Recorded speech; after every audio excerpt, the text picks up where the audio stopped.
Hey, good morning, everyone. How's it going? So, what am I working on now? I've got a 2009 Chevy Malibu with a 2.4 liter. The thing has got 232,000 miles on it. Customer's complaint is lack of power while driving.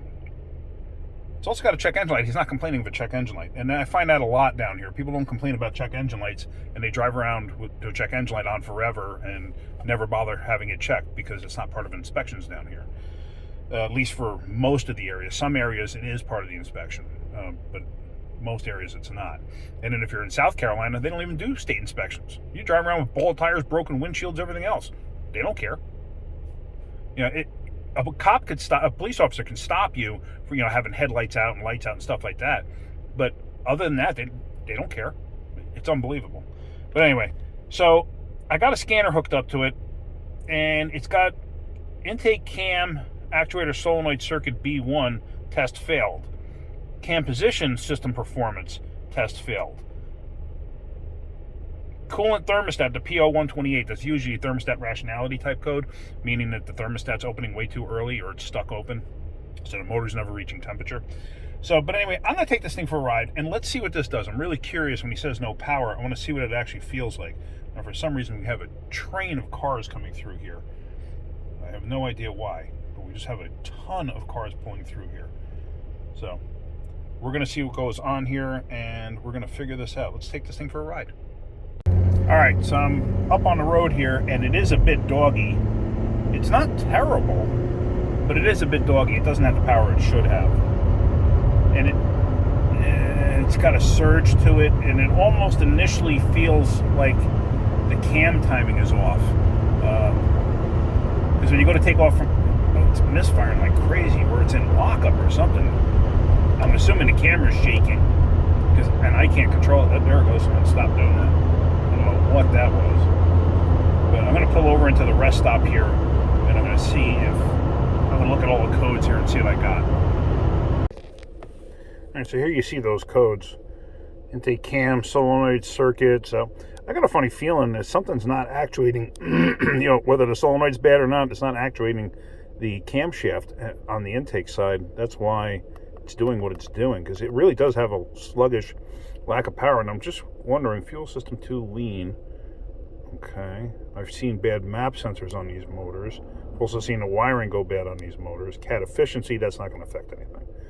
Cat efficiency won't affect drivability. O2 signal low, that can create the cat efficiency code. You can also set the fuel system to lean code. So that could also create the bucking I was just experiencing. So this thing could have a bad O2 sensor, and it could have a bad cam solenoid.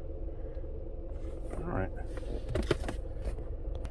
So let's get this back to the shop and see what we can figure out. The only thing I don't like is because of the mileage. It's got very high mileage, 231,500.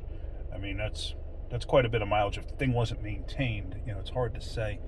And it looks like the oil change was due back in August at 228,000. All right, so it's 3,000 miles overdue. It's not terribly overdue, but it could be low on oil too. So, all right, let's get it back to the shop and see what happens. Now, I'm in the rest area. I'm going to nail it from a dead stop in the rest area here, because the thing is sluggish. I want to see if maybe you can see it through the video. All right, there's nobody coming. That's full throttle. Yeah, this thing's even worse now that it's heated up. Unless I wonder if the exhaust could be plugged up. That's why it was running halfway decent when it was colder. That's a possibility too. The exhaust is plugged up. So let's get it back to the shop. Let's see what we got. I went to go pull it in the shop, and it died. And it won't restart.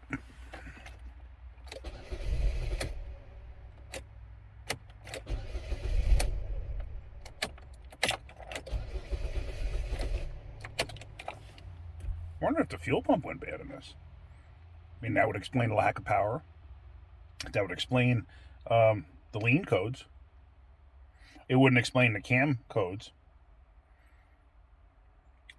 All right, let me me take the air stuff, the air cleaner stuff off this thing, see if I got fuel pressure. I got a funny feeling I might not. That's almost what it seems like, the way it died out. Interesting. All right, let's go under the hood. These Ecotech 2.4s, they're a great motor. They really are. As long as you maintain them, they're a very good motor. Decent power, great gas mileage. Yeah, they're a good motor. I like these things. Like I said, as long as you take care of them, they're fine. One thing I do not like is the way they do the air filter housing here, or actually the air intake system. This whole cover is part of the air intake, and it goes up underneath here. And actually, look, it's not even connected. Because a lot of times, the way they're connected, there, see that? Oh, it was the oil cap. You got that piece there, and somebody put this on incorrectly. But yeah, when I was talking about the wiring before, that goes bad for the map sensor. I'm talking about this wiring right here from that connector, and see how it's opened up down there? That has a tendency to rub through or whatever. So, but those are the cam solenoids that I was wondering about right there. Now, does this have a Schrader valve? Yes, it does, right there. So let's get a fuel pressure gauge on this thing and actually see if we have any fuel pressure. All right, so we have the gauge setup hooked up. It's on the Schrader valve. There it is. Let's see if this thing will start. Maybe it'll start since it's been sitting a little bit. Nope. Do we have any fuel pressure? Look at that, we got no fuel pressure. A little something came up. All right, we're gonna have to start with a fuel pump. I'm pretty confident on this. Now, if I remember correctly, the last one of these I did, you have to fold the back seat down, take some stuff out of the back seat. This guy's a contractor. I don't know if he's got a bunch of junk in the car. No, he doesn't. Actually, the inside of the car is relatively clean. Let me look it up just to verify, but I believe you got to go through the trunk, but you got to take the rear seat out to actually get to the area where you need to be. But yeah, let me look into that and see what I got to do. Obviously, we need a fuel pump now. All right, so actually I just looked it up. The fuel pump is actually, obviously it's in the tank, but I actually got to drop the tank to get to it. I don't know which one I'm thinking of. That I guess the Malibu is based on like the Grand Am body, that size, like the smaller body. The next size up, that's the one you get through the back seat area into the trunk, which would be like the Grand Prix-ish size vehicle, which I don't know what. I'm more familiar with Pontiac, as you can tell, so I reference them. But anyway, so I'm gonna have to see if they want us to do a fuel pump, but then gotta let them understand that there's other issues too. But the fuel pump may be a majority of the issue, and we're going to try changing the oil too since it's overdue. And actually, I don't even know what the oil level's at. It could be a little bit low too. That can sometimes aggravate issues with cam timing and stuff like that. But I didn't hear any chain slaps. I'm not too concerned about that. All right, so, well, we know it's a fuel pump, number one. So let me see if we can get a fuel pump here for this thing, make sure that they want to do that, and we're going to go from there.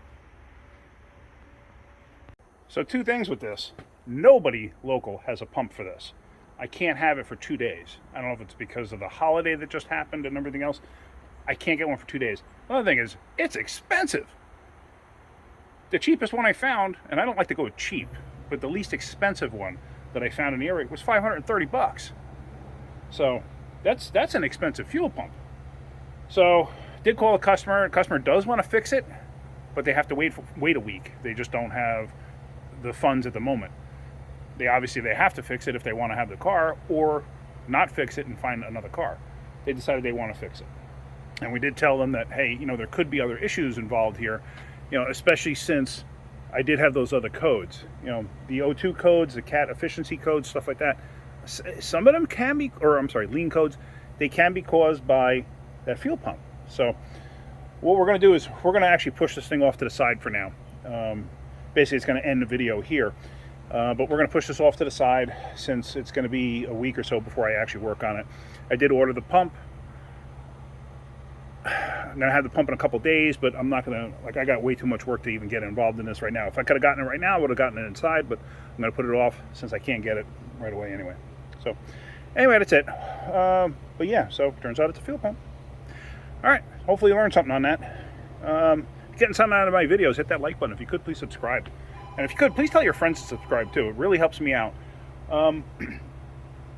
hopefully in the next 4 months, like it keeps getting pushed off, but hopefully in the next 4 months I can take this whole channel to the next realm, the next level. That's what I'm really hoping for.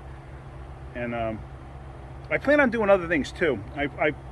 I used to really be big into drag racing, like local street racing type stuff. And I used to go, I'm from New York originally, and did travel into the Bronx to watch street racing there, which was big, out into the parkways to watch street racing there. I never actually got too involved in it, but I did build a few cars that were involved in it. So what I'm going to be doing too is I'm going to be getting into drag racing and stuff like that. I'm going to be getting into car builds and stuff like that. I'm not sure if I want to put it on this channel though, because this channel is basically geared towards your average everyday cars and everyday trucks and your normal everyday problems that you have. So I may have to do a spawn off channel. I mean, if you guys want to see it on this channel, I can do that too. But I'm almost thinking there should maybe be a spawn off channel. I don't know. Sister channel, whatever you want to call it. But it's something I'm thinking about.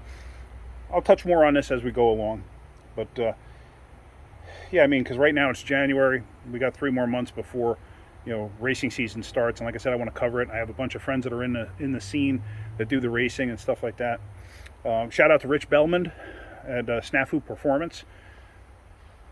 He's one of the guys that he's got a sick Firebird. It's a first gen Pontiac Firebird. It's absolutely sick. Look him up.